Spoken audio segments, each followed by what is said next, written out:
They laughed at the black delivery plumber, but became speechless when he revealed his true identity. What unfolds next will leave you shocked. Mr. James's father died and left a big, flourishing leather company to him, but he needed to know the kind of people working for his father and whether they could be trusted. So he came up with a plan to go to his company as an undercover plumber. However, when he got there, he received the biggest shock of his life. By the end of this story, he would make a drastic decision that would change everything. Everyone says they care about justice, but do they really? If you believe in what's right, in treating people fairly no matter their race, prove it. Hit that subscribe button and join the movement. Only people who do not care for justice will not subscribe. Before we get into this heartwarming story, I'd like to give a shout out to this subscriber, Needs813. If you would like a shout out in my next story, let me know where you're watching from in the comments. Now let's get into it. The office was sleek and modern. Glass walls, black leather chairs, and expensive artwork on every floor. The company's logo, bold silver letters, shone on the dark marble reception desk. Everything smelled of polished wood and expensive cologne. Employees walked around in tailored suits and designer heels, their conversations filled with numbers, profits, and luxury. The executives had their own private floor, away from the noise of regular staff. Their lounge had leather couches, a stocked bar, and floor-to-ceiling windows overlooking the city. This was where the powerful people worked, where money moved in silence. But today there was a problem. The executive bathroom was out of order, a major plumbing issue. Water leaked under the door, and the smell of sewage lingered in the air. It was an emergency, so a plumber was called. Outside the company, a white work van pulled up. The driver's door opened, and a man stepped out. Mr. James Lamal. He was black, in his late 30s, with a sturdy build, and his blue uniform was faded, his boots scuffed from years of hard work. He grabbed his toolbox and walked toward the glass entrance. Inside, the receptionist barely looked at him. She sighed and picked up the phone. "The plumber is here," she said. A few employees glanced at him, then turned away. One of them muttered under his breath, smirking. The plumber didn't react. A tall man in a tailored suit appeared from the hallway. He looked the plumber up and down, unimpressed. "Bathroom's that way," he said, waving him off like an afterthought. James nodded, adjusting his grip on his tools. Then he walked in to do his job. James stepped into the bathroom, toolbox in hand. There was a young woman inside, but she didn't look at him. Her neatly manicured fingers kept washing her hands in the sink. After a long pause, she finally glanced at him. "Use the side door," she said flatly. The plumber didn't move. His eyes stayed on her, calm but firm. "I was told to come here." She sighed, clearly annoyed, and picked up her phone. After a brief conversation, she hung up and nodded toward one of the toilets. "I said go to the hallway, that is where the pipes are," she said rudely. James did not say anything. He turned and headed towards the hallway. As James walked to the hallway and to where the pipes were, he felt the stares. Executives in expensive suits glanced at him, then at each other. Some smirked, others shook their heads.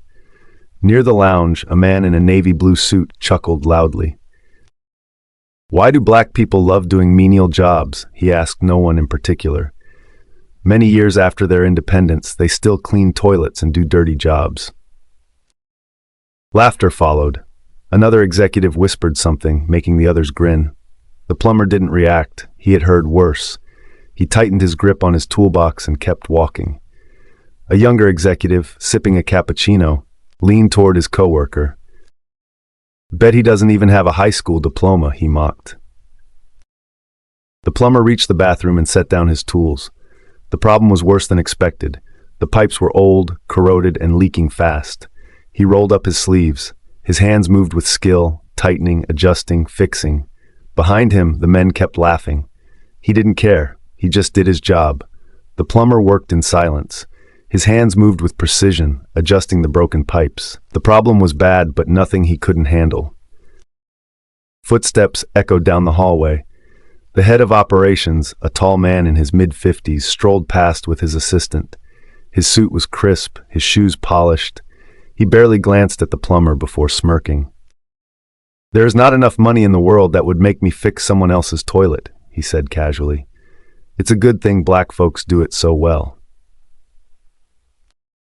His assistant chuckled, but before he could respond, a junior executive joined in.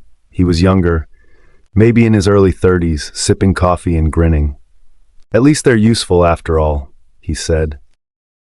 Laughter filled the hallway. A few others overheard and smirked, shaking their heads. The plumber didn't flinch. He kept his eyes on the pipes, tightening a valve with steady hands. One of the executives leaned against the wall, still watching him. "Man, imagine doing that every day," he muttered, and then going back home to eat with the same hands. The plumber wiped his hands on a rag and grabbed another tool from his box. He wasn't in a rush. More laughter. The head of operations whispered something to his assistant, making the younger man snort. They walked away, still smirking. The plumber exhaled slowly, shaking his head. He had seen men like them before. He had heard every insult, but none of them knew who he really was. He went back to work. The plumber knelt down, inspecting the pipes under the sink. The damage was worse than expected. Water had leaked deep into the walls, and the main valve was rusted. If he didn't shut off the building's main water supply, the problem would only get worse. He stood up, wiping his hands on a rag. "I need to shut off the main water supply," he said, his voice steady. "If I don't, the leak will spread and you'll have bigger issues." The boss, a tall man in an expensive navy blue suit, sighed loudly. He had been standing nearby, arms crossed, tapping his foot impatiently. He looked at the plumber like he was wasting his time. "Just fix it without making such a fuss," the boss said, waving a hand dismissively. "Aren't you people good at this type of stuff?" Laughter echoed from a few employees standing near the hallway. Someone coughed, trying to hide a chuckle. The plumber's expression didn't change. His face remained calm, unreadable. He had heard words like that before. He had seen that smug look on men like this his entire life. He didn't respond. Instead, he turned back to the pipes and got to work. His hands moved with precision, his focus unshaken. The boss scoffed and walked away, muttering something under his breath. The other executives followed, still smirking. Water dripped slowly from the rusted pipes, pooling near his boots. The plumber exhaled, steady and patient. The plumber wiped his hands on his rag and picked up his toolbox. The job wasn't done yet. He needed to check the main water line, which ran behind the executive floor. If you like what I do, the best way to help is by subscribing. It costs you nothing, but it helps me keep making stories for you and end them. If you're still watching, drop a in the comments so I know who the real ones are. As he walked down the hallway, he passed a large glass door with gold lettering. Executive Lounge, private access only. Inside, leather couches and marble tables filled the space. A few men in expensive suits sat around, sipping coffee from fine china. The air smelled of expensive cologne and fresh espresso. Before he could take another step, someone stepped in front of him. A young executive, maybe in his early 30s, stood with his arms crossed. He had slicked back hair, a custom suit, and the smug expression of someone born into money. He looked the plumber up and down, his lip curling in disgust. "This area isn't for people like you," he said. The room went silent. A few other executives turned to watch. Some smirked. One chuckled under his breath. James didn't react. He simply stared at the young man, his face unreadable. His hands rested on his toolbox, fingers tapping lightly against the handle. For a moment, the two men stood there. Then, without a word, he turned and walked away. The young executive scoffed. "That's what I thought," he muttered before heading back inside. Laughter followed as the glass door closed behind him. James kept walking, his steps steady. He had no reason to argue. Soon they would all learn exactly who he was. James tightened the last bolt and stood up. He had warned them. The pipes were too old, too weak. The damage ran deep, but they didn't care. He glanced at the main valve. It needed to be shut off before the pressure built up. He turned to a nearby employee. Tell your boss we need to cut the water now." The man rolled his eyes. "They already said no, just do your job." James sighed. It was only a matter of time. Then it happened. With a loud bang, the pipe burst. A powerful stream of water shot out, hitting the ceiling before raining down on the executive lounge. The leather couches, the expensive rugs, the custom wood tables, all soaked within seconds. "What the hell?" someone shouted. The executives jumped from their seats, scrambling away from the flood. Their expensive shoes splashed through the growing puddle. The coffee machine short-circuited, sending sparks flying. The young executive who had blocked the plumber earlier stood frozen, his designer suit drenched. The head of operations stormed into the room, his face red with anger. He turned to the plumber, pointing an accusing finger. "You better fix this, or we're not paying you a dime," he yelled.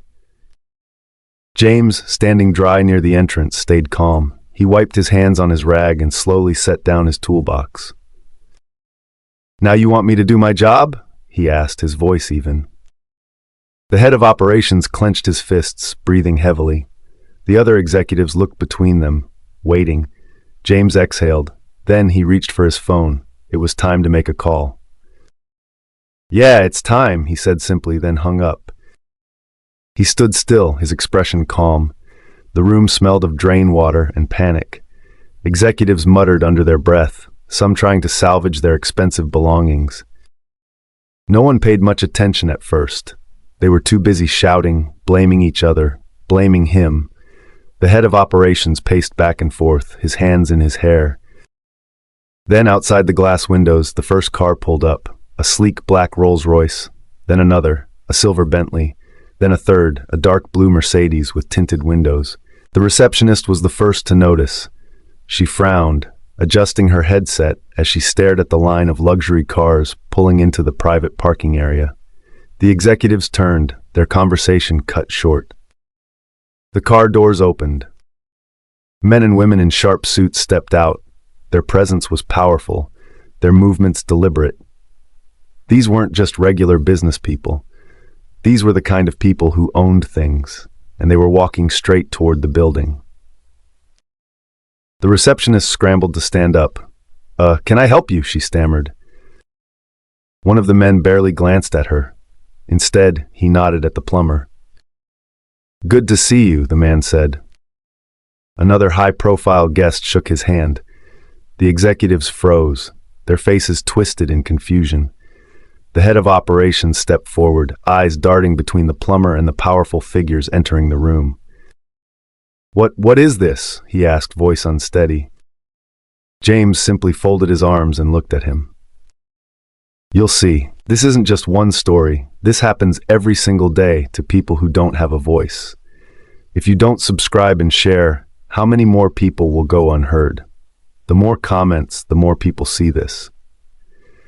So even if you just type justice in the comments, it helps get this story out there." The room fell silent. The only sound was the drip of water from the soaked leather couches. The executives stood frozen, eyes darting between James and the powerful men who had just arrived. One of them, a tall man in a tailored suit, walked straight to James. His posture was respectful. His voice was clear. "Sir, everything is ready." James nodded. Without a word, he reached up and pulled off his work gloves, one at a time. He tossed them onto his toolbox, his movements slow and deliberate. The head of operations watched, his face pale. His hands clenched into fists as confusion flickered across his eyes. "Wait, what's going on?" he stammered. James turned to face him, his expression unreadable. "Let's talk in my office." The words hit like a hammer. The executive stiffened. The receptionist's mouth fell open. The young executive who was rude earlier took a step back. The head of operations swallowed hard. His mind raced, trying to process what he had just heard. This plumber had an office in this company? The air in the room felt heavier. The power in the space had shifted completely. James didn't wait for a response. He turned and walked toward the hallway, the high-profile guests following behind him. The head of operations hesitated, then hurried after them, his steps unsteady. The other executives trailed behind, eyes wide, suddenly unsure of everything.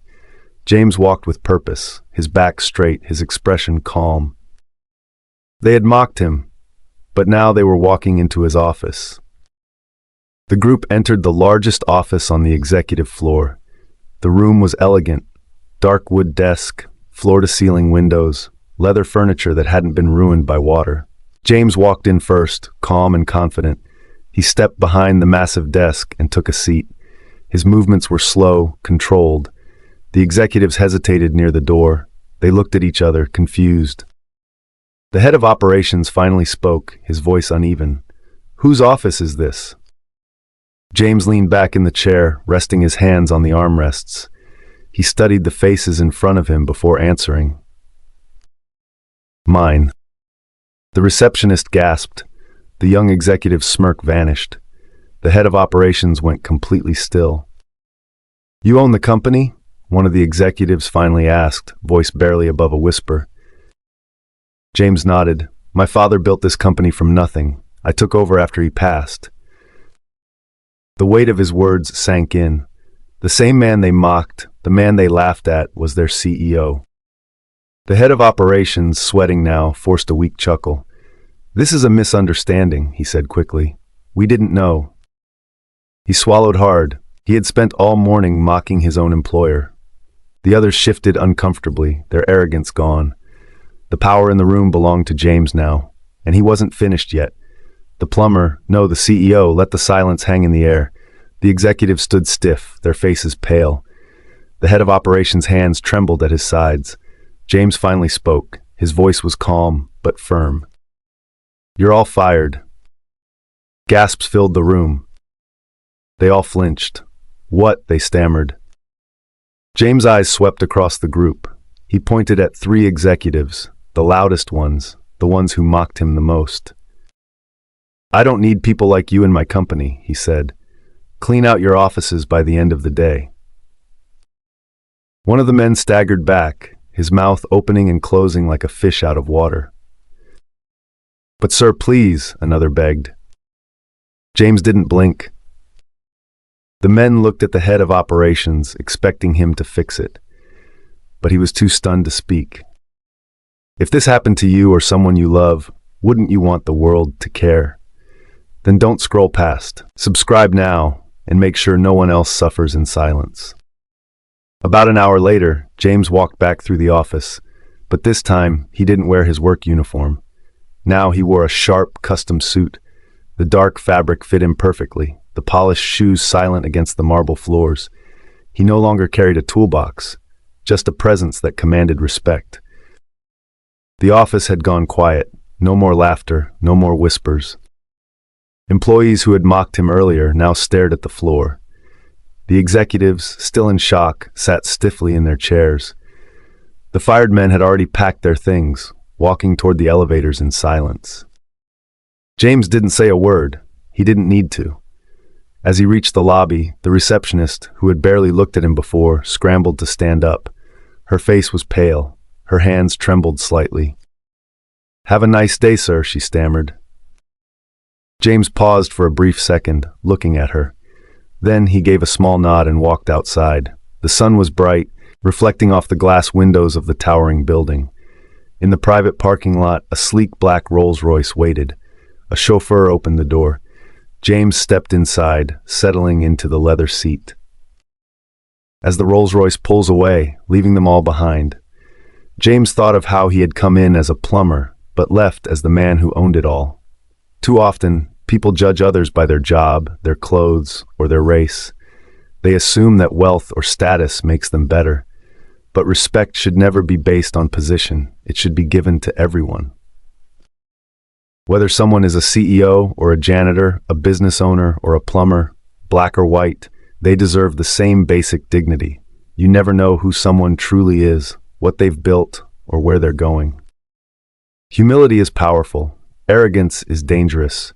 Those executives learned their lesson too late, but you don't have to. Treat people with kindness, not because of what they can do for you, but because it's the right thing to do. Because at the end of the day, character lasts longer than titles, and respect speaks louder than money. Wait, before you go, subscribe now so you never miss another story like this one.